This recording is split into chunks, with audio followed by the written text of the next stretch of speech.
દુર્ગેશને મેં જે બે વસ્તુઓ આપી હતી ત્યારે આ છરો નહોતો આપ્યો, કારણ કે એ છરો કેસરે ક્યાંક સંતાડી દીધો હતો, જે મને ટેરેસ પરથી મળ્યો.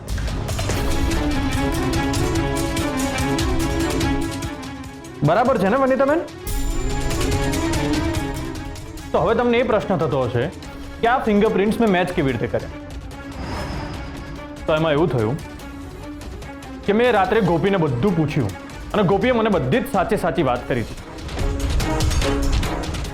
એટલે હું સીધો એ જગ્યા પર પહોંચ્યો જ્યાં દુર્ગેશને દાટવામાં આવ્યો. એટલે મેં એની બોડી ત્યાંથી કઢાવી અને એને સીધી પોસ્ટમોર્ટમમાં લઈ ગયો.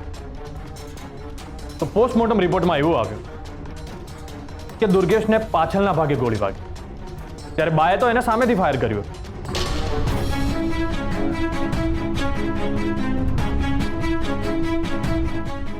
તો પછી સામેના ભાગે પર નિશાન હોવું જોઈએ ને, જે નથી.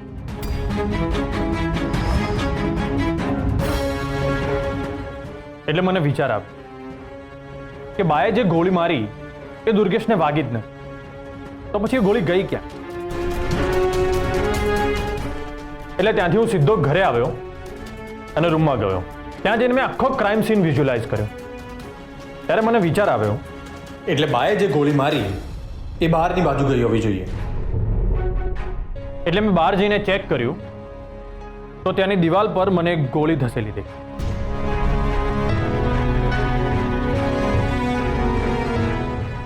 ગોળી આ રહી.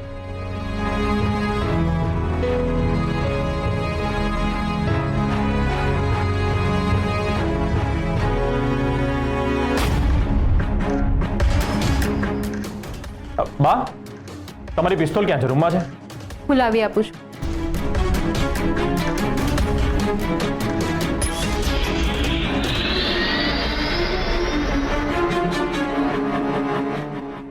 બાએ જે ગોળી ચલાવી એ ગોળી આ છે, દુર્ગેશને વાગી જ નથી.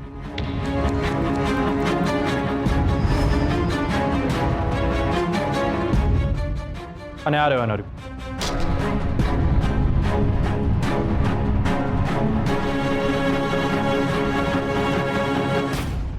અનિતાબેન, બીજી વ્યક્તિએ જે ગોળી ચલાવી હતી ને એની ડિટેલ આ રિપોર્ટમાં આપી છે, પ્લીઝ ચેક કરી લેજો. અને દુર્ગેશને જે ગોળી વાગી હતી ને એની ડિટેલ્સ પણ એમાં જ છે, પ્લીઝ ચેક કરી લેજો. બંને ગોળીની બનાવટ અલગ અલગ છે.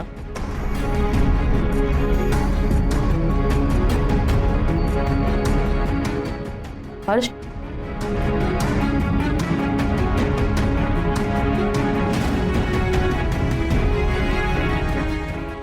આ રહી એ બંદૂક. આની ગોળીઓ સાથે તમે બાએ ચલાવેલી ગોળી મેચ કરી શકો છો.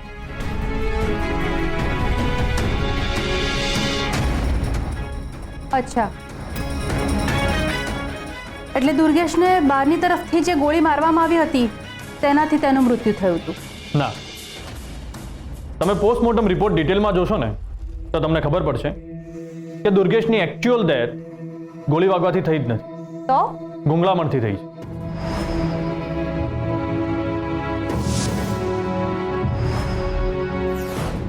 જ્યારે બેબી માસી અને ગોપી દુર્ગેશને હોસ્પિટલ લઈ જતા હતા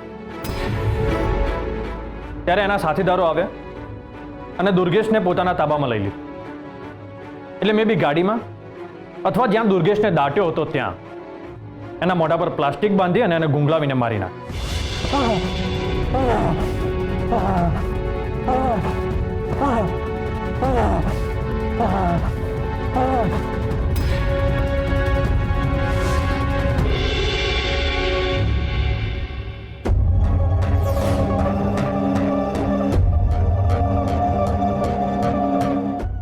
તમે પોસ્ટમોર્ટમ રિપોર્ટ જોઈ શકો છો. ડેથ કોઝ લખી છે સફોકેશન.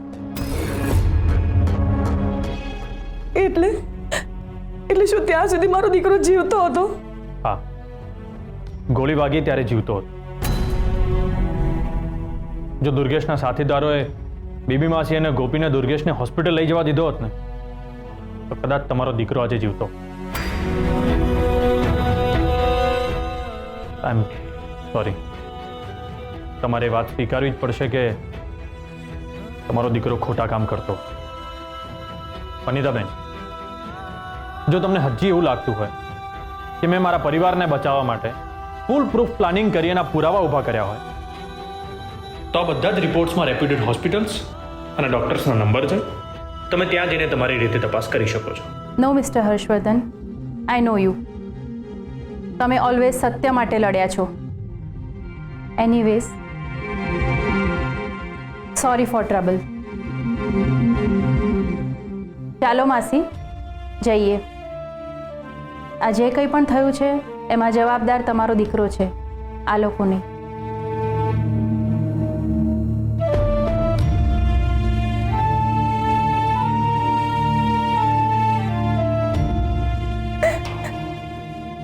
અમરબા, મને માફ કરી દો. હું તમારી મમતામાં ખોટ કાઢતી હતી. ખોટ તો મારી મમતામાં હતી, મારા દીકરામાં ખોટ હતી.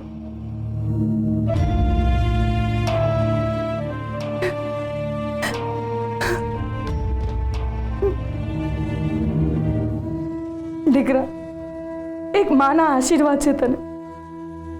સોમનાથ દાદા તારો વાળ પણ વાંકો નહીં થવા દે. તું 100 વર્ષ જીવીશ.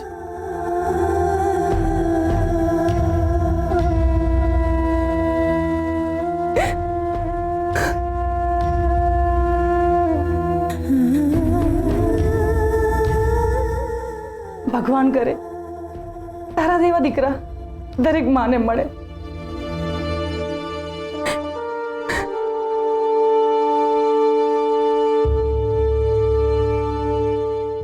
Ma'am, please.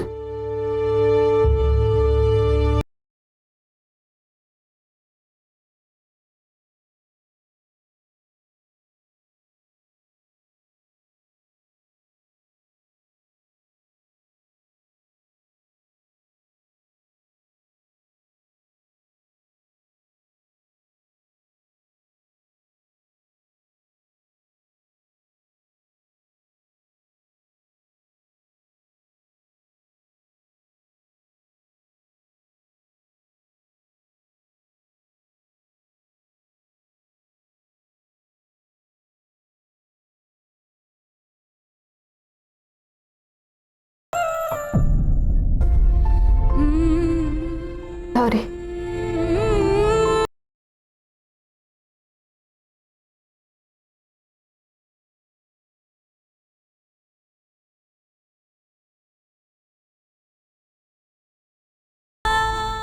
Thank you.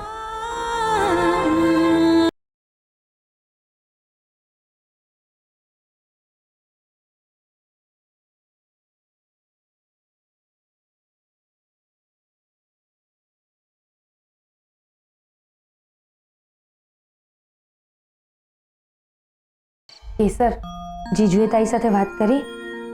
એ તો કેદારભાઈ સાથે ગયા એ ગયા. ફોન? ફોન કર્યો પણ નથી ઉપાડતા. કેસર, તું ચિંતા ના કરીશ. તે કંઈ જ ખોટું નથી કર્યું. તું તારી જગ્યાએ સાચી જ છે અને જીજુ પણ એમની જગ્યાએ સાચા જ છે. જો શક્ય હોય ને તો તું તારી સાઈડથી વાત વધારે ના ખેંચતી.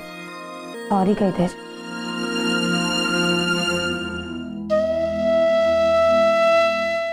તમે આવી ગયા? હું સુવા જાઉં છું.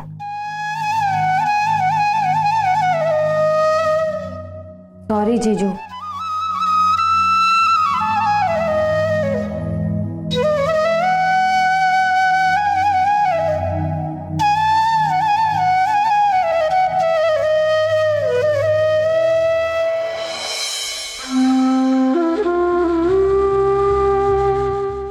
તમે મારી સાથે વાત નહીં કરો?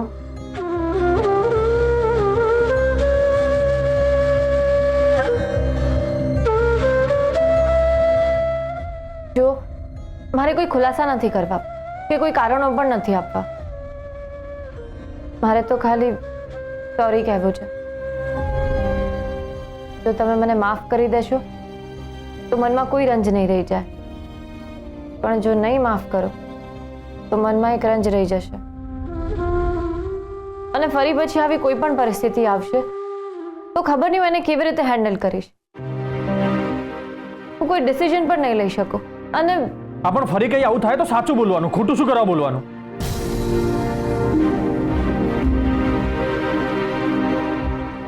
કારણ કે તમારા સત્યનિષ્ઠ સ્વભાવથી અમને બધાને બીક લાગે છે. આ પણ જો કંઈ ખોટું કર્યું જ ના હોય તો પછી ડરવાની શી જરૂર છે? ફોજદાર, તમે જ કહ્યું ને કે દરેક સત્યની બે બાજુ હોય છે. એક જે આપણી આંખો સામે દેખાય છે અને બીજી જે આપણને નથી દેખાતી. તો મને જે દેખાયું મને એ જ સત્ય લાગ્યું. એ જ સત્ય તારે કહેવાનું હતું કે સર. અને જો બાના હાથે ગુંડાળને ગોળી વાગી હોત અને મરી ગયો હોત તો એકવાર વિચાર કરી જુઓ. તો તમે તમારી માને આખી જિંદગી જેલમાં જોઈ શકતા? ફોજદાર, મારે અહીંયા કંઈ પ્રૂવ નથી કરવું. એ હું સાચી છું એમ પણ નથી કહી રહી.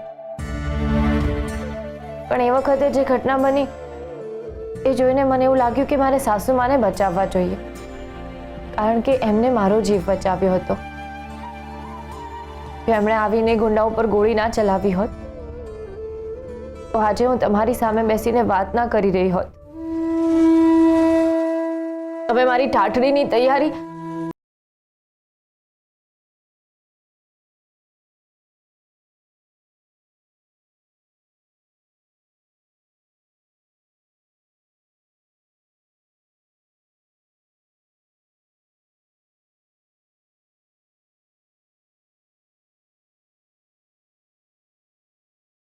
કે સર આવું ના બોલ, કારણ કે હવે તારાથી દૂર થવાનું દુઃખ હું સહન નહીં કરી શકું. આઈ નો કે સર, એ સત્ય છુપાવ્યું પણ એના માટે તારી પાસે સ્ટ્રોંગ રીઝન હતું. જો હું તારી જગ્યાએ હોત તો હું પણ કદાચ આવું જ કરે. પણ સાથે સાથે મને એ પણ વિચાર આવે છે કે જો તમે લોકોએ મને સાચી વાત કહી દીધી હોત તો તમે લોકો આટલા દુઃખી ના થયા હોત. હું પણ માણસ છું, મને પણ એક ઘટના માટે એકથી વધારે વિચારો આવી જ શકે છે. તો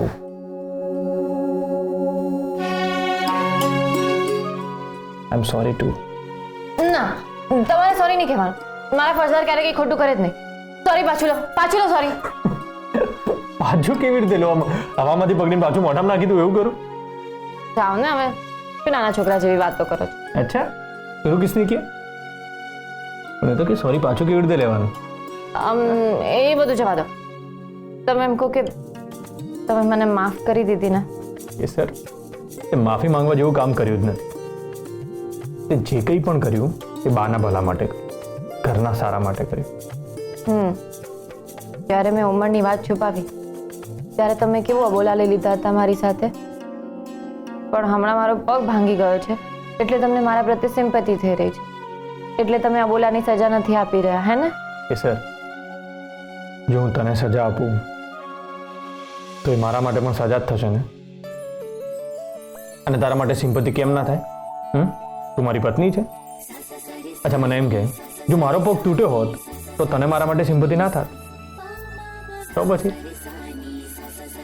હા, પણ જો અત્યારે તારો પગ ના તૂટેલો હોત તો અત્યારે ગુસ્સો કર્યો એના કરતાં થોડોક વધારે કર્યો હોત. પણ તારી સાથે અબોલા તો ના જ લીધા હોત.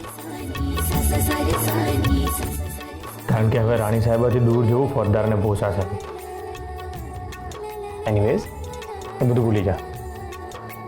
કાલે સવારે આપણે ડૉક્ટર પાસે જવાનું છે, યાદ છે ને? સ્વીજી,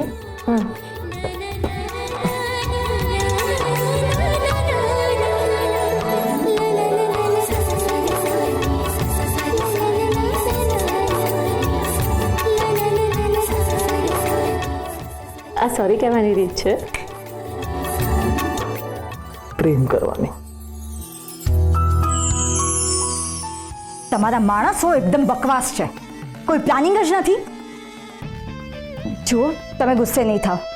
અત્યારે અમને અમારી ભડાશ કાઢી લેવા દો. ખબર નહીં કેવું નસીબ લખાવીને આવી છે. મરતી જ નથી. 2 વાર મરતા બચી ગઈ અને ઉપરથી એને સિમ્પથી મળી એ બોનસમાં. ધીમે ધીમે અમારી સહનશક્તિ ખૂટતી જાય છે.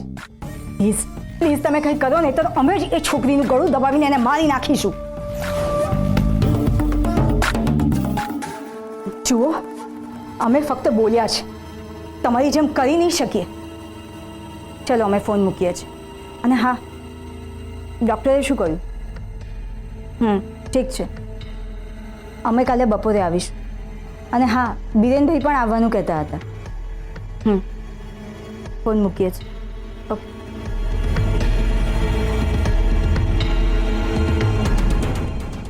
બેબી માસીની તો લાડકી હતી જ, હવે બાની પણ લાડકી થતી જાય છે. બા એવું જતાવે છે કે એના માટે એને લાગણી નથી તો એનો જીવ શું કામ બચાવવાની જરૂર હતી. એમને એમ હતું કે ઘરમાં કોઈ પુરુષ નથી એટલે કેસર નામનો કાંટો બહુ આસાનીથી કાઢી શકશે. પણ ઘરની સ્ત્રીઓએ જ એનો જીવ બચાવ્યો. શું જરૂર હતી બાએ એનો જીવ બચાવવાની? હે સોમનાથ દાદા, એવું કંઈ કરો કે એનું જીવન મોત કરતાં પણ બદતર થઈ જાય. હર્ષવર્ધન અમને કેટલી મોટી મુસીબતમાંથી ઉગારી લીધા અને અમે કેટલા સેલ્ફિશ છીએ. હર્ષવર્ધનને જ્યારે કામની જરૂર હતી, જ્યારે રૂપિયાની જરૂર હતી, ત્યારે અમે પરિવારની પ્રતિષ્ઠાને મહત્વ આપ્યું. એમની પ્રગતિમાં અમે અવરોધો ઊભા કર્યા. તો અમારે મન અમારા પરિવારની પ્રતિષ્ઠા દીકરા કરતા વધારે મહત્વની છે?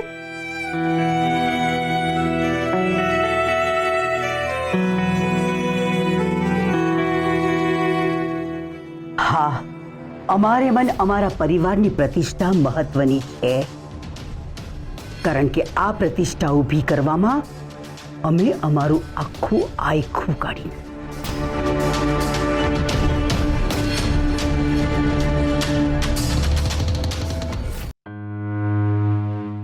મોટીબેન, પાર્વતીબેનને દર મહિને રૂપિયા મોકલાવવાની વાત તમે પ્રેમિલાબેન સાથે કરી?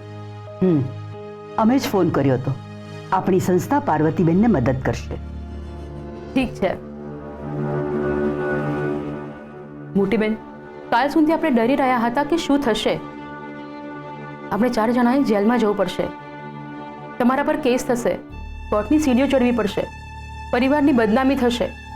આવા કેટલા વિચારોથી આપણે ડરી રહ્યા હતા, પણ અંતે હર્ષે આપણને બચાવી લીધા. મોટીબેન, તમારે હર્ષ માટે કંઈ કહેવું નથી? શું કહીએ? સારું જ કામ કર્યું છે. મોટીબેન, તમે જ કહ્યું હતું ને, ગુંડો જ્યારે કેસર પર હુમલો કરી રહ્યો હતો ત્યારે તમને હર્ષનો ચહેરો દેખાયો અને હર્ષના લીધે થઈને તમે કેસરને બચાવી. તો હર્ષે પણ આ પરિવારની પ્રતિષ્ઠા બચાવી છે, જે તમને સૌથી વધારે વાલી છે. તો તમે એના માટે કંઈ નહીં કહો. એટલે તમે અમને ટોણો મારવા આવ્યા છો? ના મોટીબેન, હું તો બસ એટલું જ કહેવા આવી છું કે કારણ ભલે કંઈ પણ હોય, પણ તમે કેસરને બચાવીને એના પર, આ પરિવાર પર અને ખાસ કરીને હર્ષ પર બહુ જ મોટો ઉપકાર કર્યો છે. અને જ્યાં સુધી હું કેસરને જાણું છું, એ છોકરી આજીવન આ ઉપકાર ક્યારેય નહીં ભૂલે. બની શકે તો કેસર પ્રત્યેનો તમારો જે અણગમો છે એ દૂર થઈ જાય તો સારું. અને મારા માટે તમે કેસરને બચાવો કે હર્ષને બચાવો, બંને એક જ છે.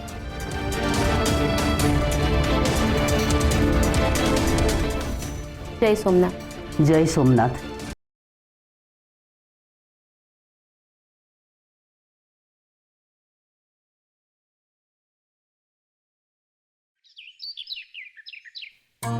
એક મિનિટ કેસર, ઊભી રહે. પ્રમોદ, જલ્દી આવ.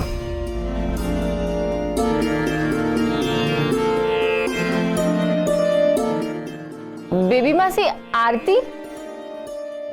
હા, તારો પગ પ્લાસ્ટરની જેલમાંથી છૂટ્યો ને એની ખુશીમાં.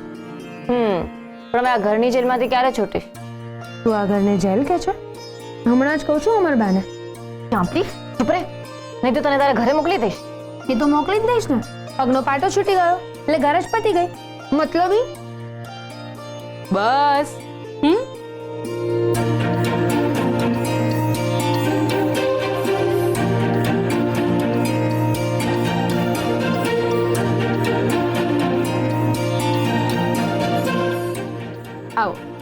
અંદર આવો.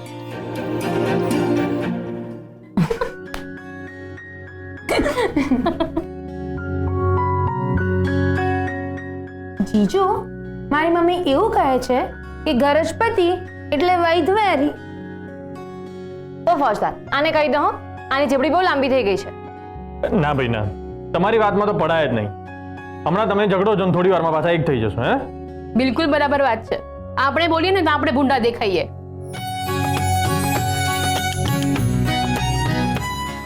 હાલો, બેબી માસીની સ્પેશિયલ અને નાના શેઠાણીની ફેવરિટ લાપસી. અરે વાહ, લાપસી.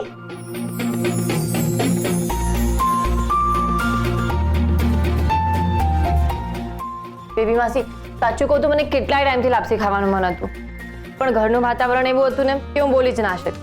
થેન્ક યુ બેબી માસી.